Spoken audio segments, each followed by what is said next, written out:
Is this going to be Urban Meyer's last game, last regular season game anyway, as the Ohio State head coach? They host Michigan this week in a huge game. I mean, this has coaching implications. This has Big Ten implications. This has playoff implications. I mean, this game could not be any bigger. Michigan at Ohio State. We're going to talk about that game today. And is Notre Dame going to go 12-0? The Notre Dame hate parade is a mile long. People can't stand Notre Dame, right? Well, the only thing standing in the way of Notre Dame and a 12-0 season and a trip to the playoffs is Southern Cal. Notre Dame's got to go on the road to fight the men of Troy. And if they win, they're 12-0 and they're in the playoffs. It's that simple, really. So we're going to talk about those two games and some of the other games coming up this Saturday in the last week of the regular season of college football, rivalry week, right now.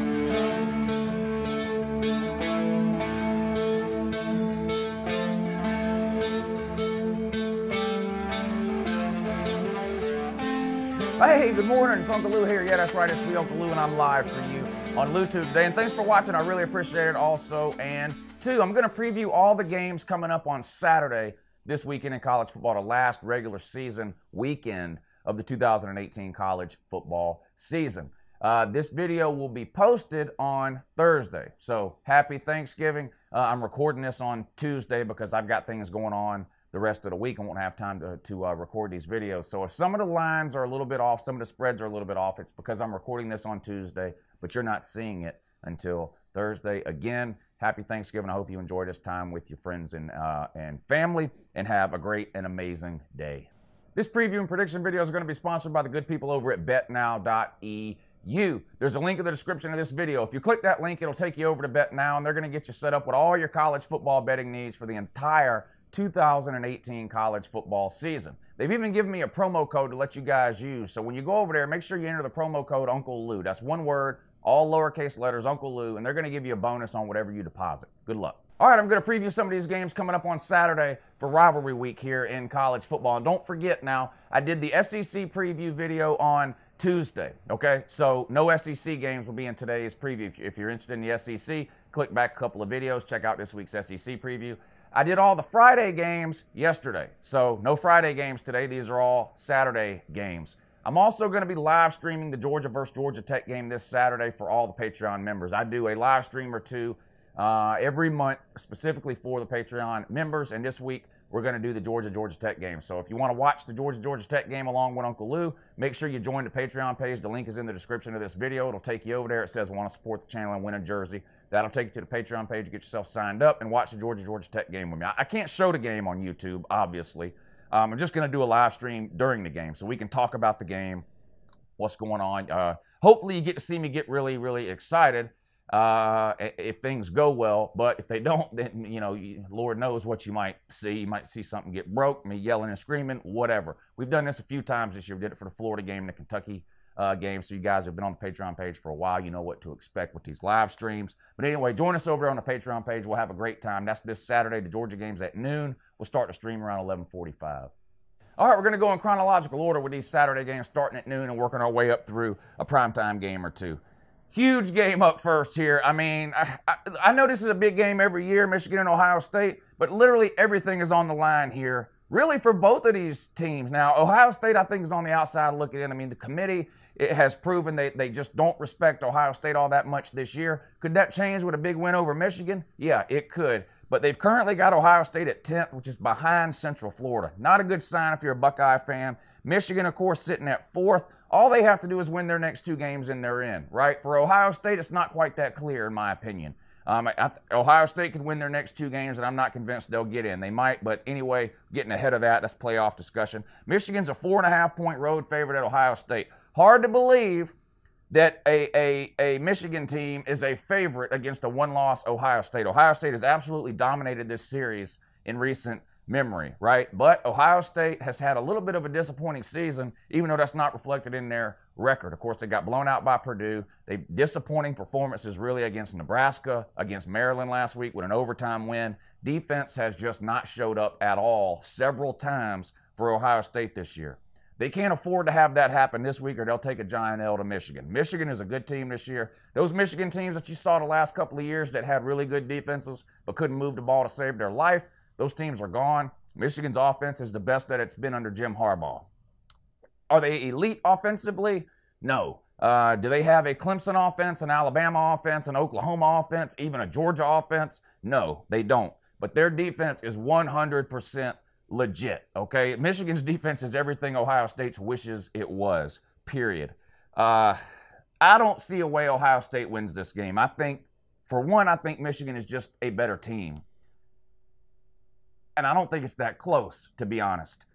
You also got a lot of distractions at Ohio State going on surrounding Urban Meyer. If you guys haven't seen his sideline antics from the Maryland game last weekend, please go to YouTube after you watch this video, or hell, do it now, and just type in Urban Meyer, Maryland, sideline. This guy made an absolute fool of himself on the sideline. Basically, every time anything went wrong for Ohio State, this guy starts flailing around and grabbing at his head like this and these make-believe headaches and all this kind of stuff. And here's the thing, and people are going to say, you don't know what this man's medical condition is. And no, I don't. And I hope he's okay, or if he really is sick, I hope he gets the treatment or the care that he needs or whatever. But listen, this guy has made his own bed, this clown Urban Meyer, okay? This guy has done this to himself, period. And it's hard to feel sorry for him, okay? The same thing happened at Florida. Everything was rainbows and unicorns when he was winning, okay? He looks up, he sees the writing on the wall. Saban goes to Bama. Lots of players leave from Florida. Recruiting dips a little bit.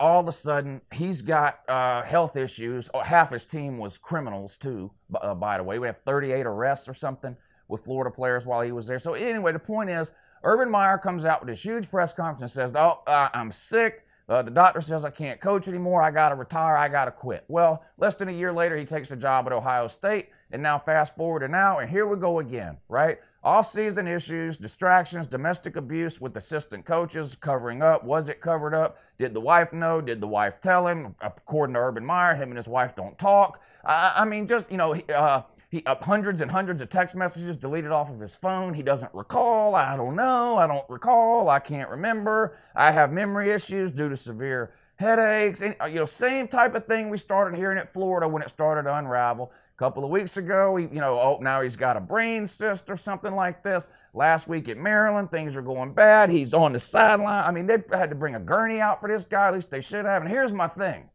If he's anywhere near as sick as he's telling us he is, and he's acting like he is, then he has no business being on a college football sideline coaching a college football game. None. Get this guy off the field. Check him into the hospice or the mental ward or ICU or whatever it is where he needs to be. Because like I said, if he's anywhere near as sick as he's trying to tell you that he is and acting like he is, he's got no business coaching a college football game, okay? So if you're that sick, get out, okay? Why wait if you're that damn sick? Well, it's probably because you're not. You're making all this up again, and people are just sick of it. And like I said, if I'm wrong, I'm wrong. But Urban Meyer, you made your own bed, lay in it. Okay, give me Michigan in the 4.5. I don't have anything else to say. Give me the Wolverines, big. I'll talk about this game because it's an in-state rival. NC State versus UNC. NC State is 7-3.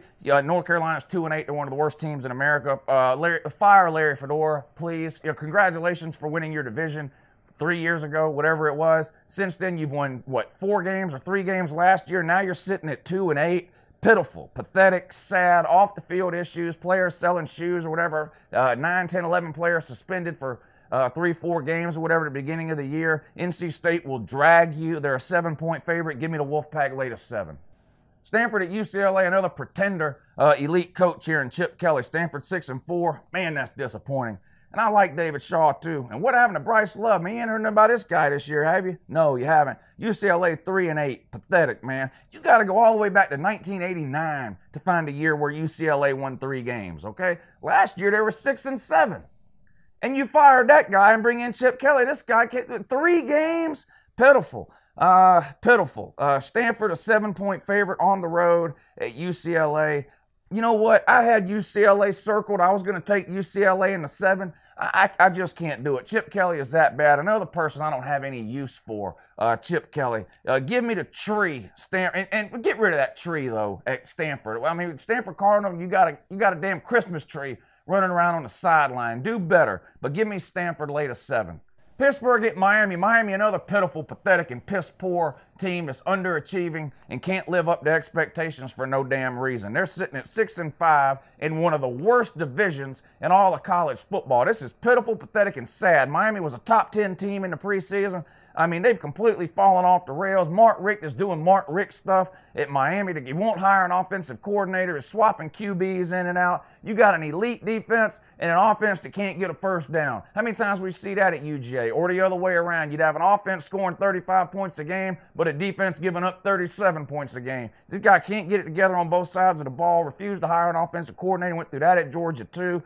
I mean, listen, this is what Mark Richt does, right? Amazing year last year, win the division for the first time in history at Miami, which is sad, by the way, that was the first time you've ever even won your division in the ACC, and it's a terrible division at that. But yeah, I digress, though. You make the ACC title game for the first time. Of course, you got blowed out. Then you lost a bowl game in your own home stadium. That is so Mark Richt. I can't tell you how Mark Richt that is. Then you come out this year, preseason top 10 team, supposed to be competing with Clemson to win the ACC again.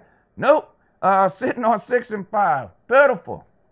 Pitiful. Guess what, Miami fans? He's not getting fired either. You know, because I'm going to tell you right now, it's going to happen. 6-5 this year. Yeah, you're mad. It pisses you off. Guess what's going to happen next year? He's going to win 9, 10, or 11 games next year. Now, he won't win the ACC, a playoff game, or the national title, but he'll win 10, 11 games, enough to make you guys happy and excited for the following year, and enough to prevent himself from getting fired. This is the Mark Richt formula, and that's exactly what's going to happen. Pitt is 7-4. Did they win that division? Jesus, man, sacrificial lamb to Clemson and Charlotte next week. I don't know why I'm so I think talking about Urban Meyer must have made me irritated. Let me calm down here and try to be rational. 3:30 ESPN, Miami is a 5-point favorite in this one. I'm not a believer in Pitt. Give me Miami, late of 5. Arizona State at Arizona. 2 more teams to hire coaches, and you're looking around going, why did we do that? I don't know, but you did. Arizona State's a 1.5-point road favorite in this one. They're 6-5. Arizona's 5-6. Again, okay, Arizona State, you were 7-6 last year. Now you're 6-5. So maybe you finished the same. Arizona, similar situation. You were 7-6 last year. Maybe you finished that way again this year. 3:30 on FS1. What a boring game this will be. What happened to Khalil Tate? APB for that guy. Are Khalil Tate and Bryce Love like on the run somewhere? Nobody's seen these guys from the Pac-12. Be honest. Who's watched an entire Pac-12 game this year? Raise your hand. Not a single hand.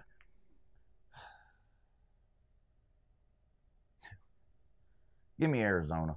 All right, Notre Dame at Southern Cal, 8 o'clock, ABC. Notre Dame's an 11-point favorite. Listen, Syracuse was beating Notre Dame. Virginia Tech was beating Notre Dame. Stanford was beating Notre Dame. Florida, you know, face it, people.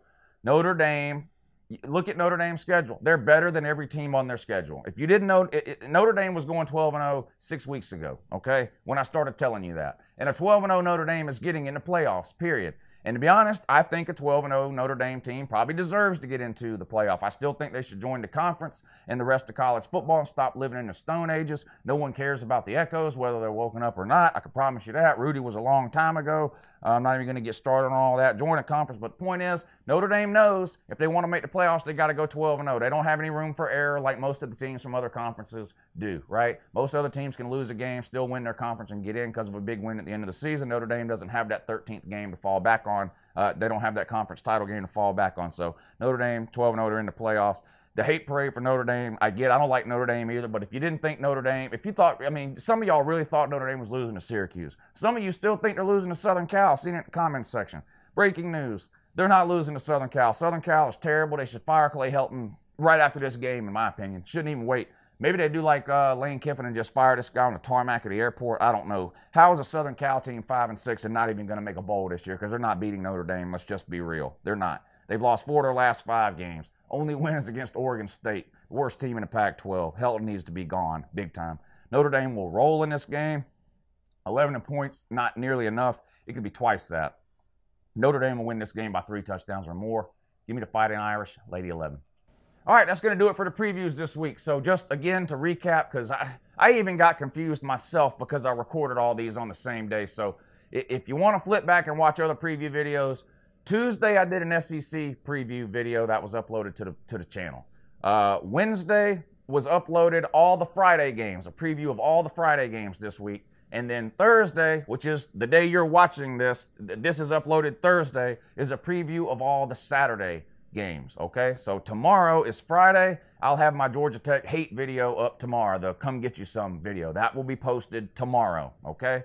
Saturday, I have the Georgia versus Georgia Tech live stream. That's for Patreon members. So you have to be a member over on the Patreon page to view that live stream, okay? I will be posting reaction videos like I always do on Friday and Saturday. Ton of games on Friday, ton of games on Saturday. So I have a bunch of reaction videos up on Friday if I need to. And same thing for Saturday. I'll definitely have a halftime video up for Georgia Tech and a post-game video for Georgia Tech. And if anything else exciting, silly, entertaining, funny, whatever happens on Friday or Saturday, I'll upload those videos too. I'll probably upload a video after the West Virginia-Oklahoma game, for example.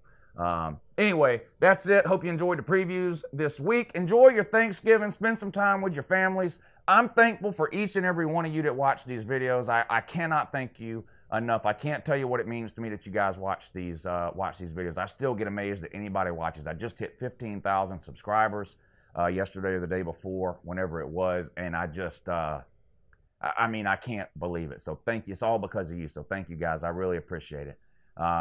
You guys have a good Thanksgiving, and I'll see you soon.